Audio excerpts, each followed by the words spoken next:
This is The Scoop for Monday. I'm Josh Holton with the WMNF News headlines.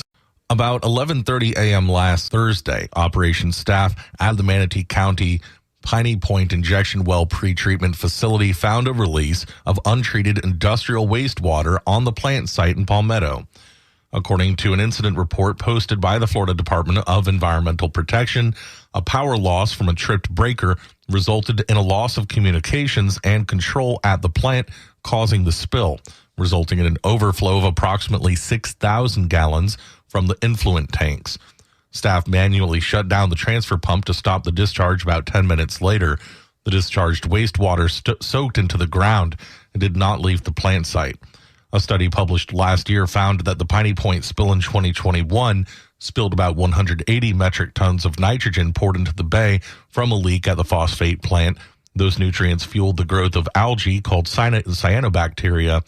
It essentially fed red tide when it entered Tampa Bay from the Gulf several weeks later, killing millions of fish and marine life. A new program may bring relief for St. Petersburg residents struggling with utility bills. WMNF's Chris Young reports the city announced $3 million of federal funds to provide renters relief. St. Petersburg Mayor Ken Welch announced the program at a recreation center in South St. Pete on Friday.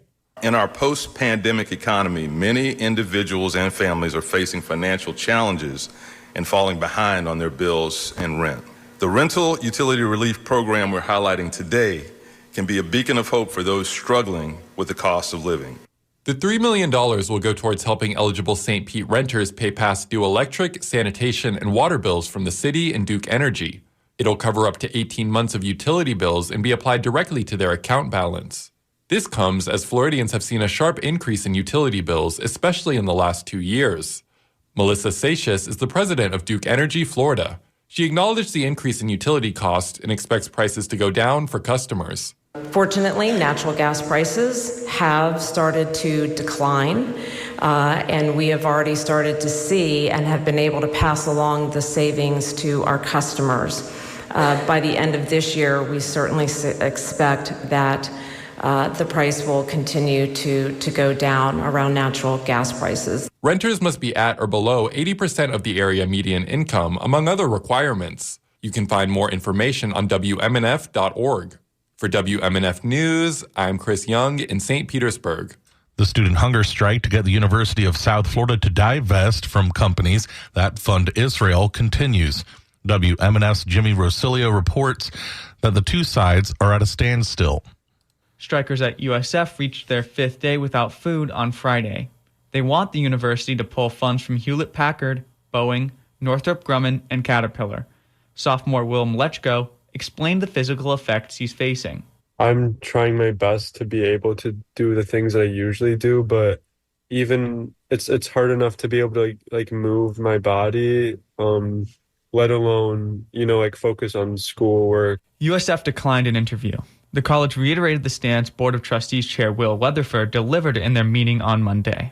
We all have our own individual opinions, which we're allowed to have, and they do too, but as an institution, that's not our role. We certainly don't invest the capital where people's pensions are at stake and our foundation is at stake based on political outcomes. And so we don't think that way, we don't operate that way, and we won't operate that way. The group of students called this explanation into question, pointing to USF's divestment from 18 South African companies during apartheid.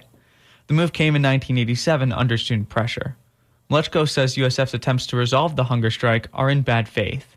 Even though the deans have offered to meet with us, they've already reaffirmed to us that they can't do anything about it.